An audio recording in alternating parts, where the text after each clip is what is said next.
Selamat berjumpa kembali dalam layanan audio Sahabat Seperjalanan. Hari ini adalah hari Rabu 15 Januari 2025. Tema renungan saat teduh kita dengan judul Buta dan Melihat. Firman Tuhan terambil dalam Yohanes 9 ayat 2 dan ketiga. Murid-muridnya bertanya kepadanya, "Rabi, siapakah yang berbuat dosa? Orang ini sendiri atau orang tuanya sehingga ia dilahirkan buta?" Jawab Yesus, "Bukan dia dan bukan juga orang tuanya, tetapi karena pekerjaan-pekerjaan Allah harus dinyatakan di dalam dia." Mari kita berdoa. Bapa yang di dalam surga, biarlah kami belajar untuk melihat segala persoalan hidup manusia dengan cara benar dari sudut pandang Tuhan. Dalam nama Tuhan Yesus kami berdoa, amin.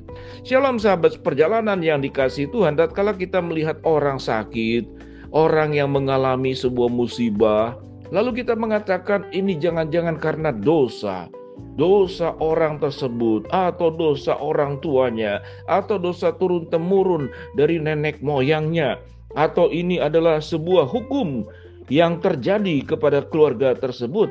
Dan ini sangat berbahaya tatkala kita tidak melihat dari terang firman Allah. Bahkan termasuk kita, kalau kita terjadi sebuah musibah, kesulitan, atau kemudian ada anak yang terakhir dari keluarga kita, kemudian mengalami sebuah kelainan, mungkin cacat, ada yang kelainan jantung, ada yang kelainan kemudian juga bibirnya bisa sumbing, ada yang kemudian lahir dengan organ tubuh yang tidak lengkap, maka ada banyak pertanyaan. Bisa sikap dan respon kita dari pihak keluarga adalah marah, "Tuhan, mengapa engkau mengizinkan semuanya ini?" Lalu kita menyalahkan Tuhan. Ada juga sikap yang kedua adalah menyalahkan diri sendiri.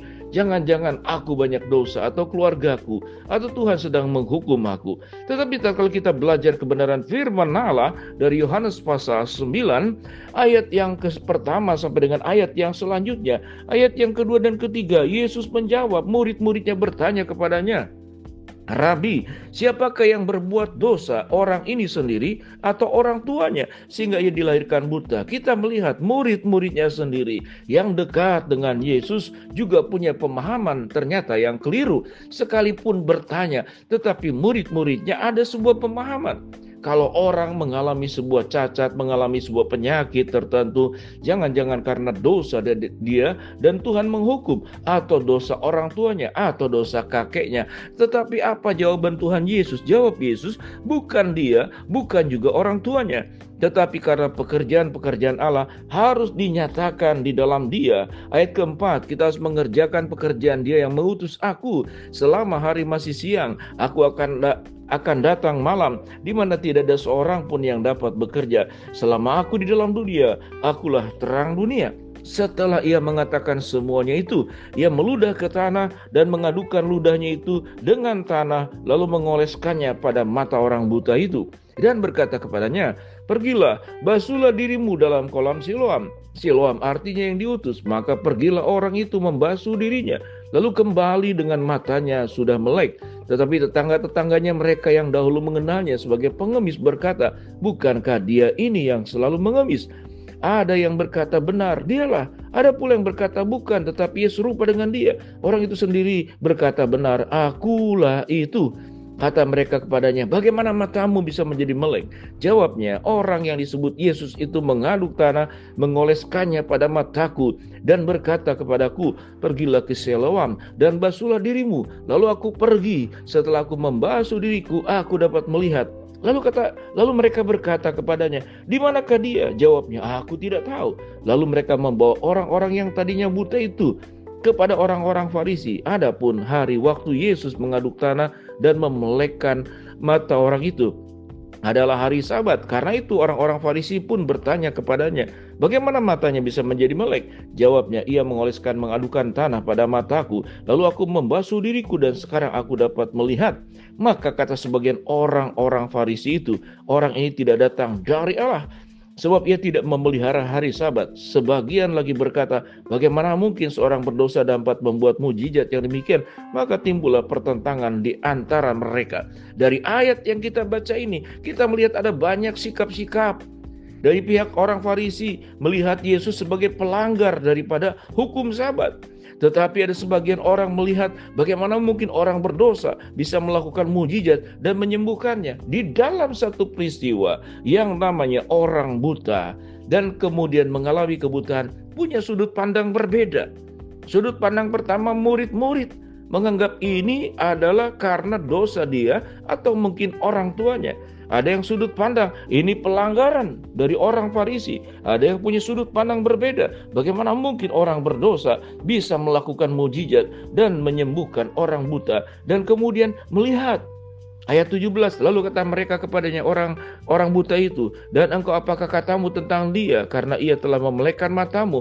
Jawabnya, ia adalah seorang nabi. Tetapi orang-orang Yahudi itu tidak percaya bahwa tadinya ia buta dan baru dapat melihat lagi, sampai mereka memanggil orang tuanya. Kita melihat bagaimana orang Yahudi, orang Farisi, sudah ada mujizat pun dia tetap tidak percaya kepada Yesus.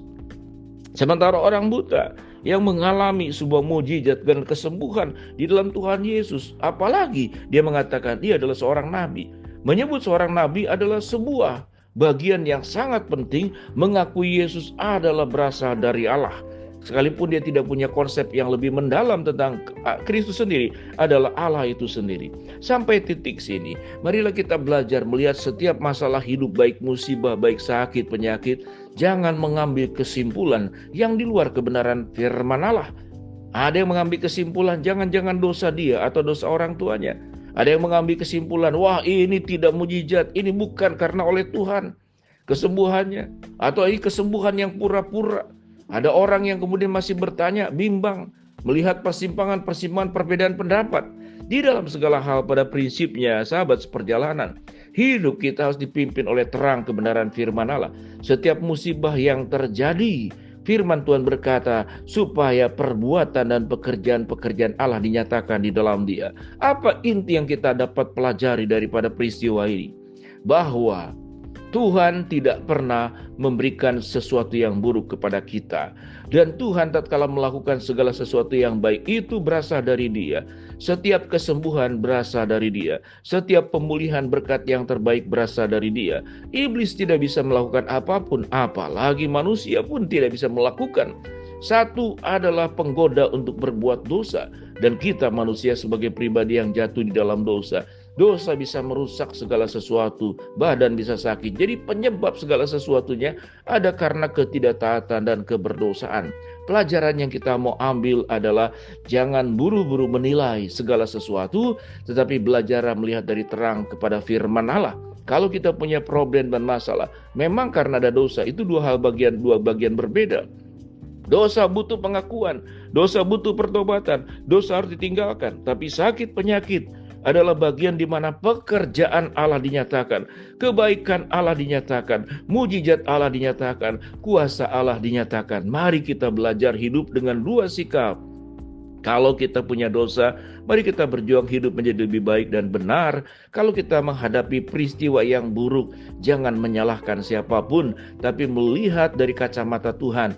Yuk kita bisa merasakan supaya pekerjaan Allah, tangan perbuatan Allah dinyatakan bahwa yang lebih besar dari masalah kita, penyakit kita, problem kita, hanya Tuhan yang bisa memecahkan, hanya Tuhan yang bisa memberi jalan keluar, dan hanya Tuhan yang bisa memulihkan secara sempurna segala kekurangan dan problem hidup yang kita hadapi. Mari kita berdoa. Bapa dalam surga, terima kasih buat kebenaran firman Allah yang kami pelajari.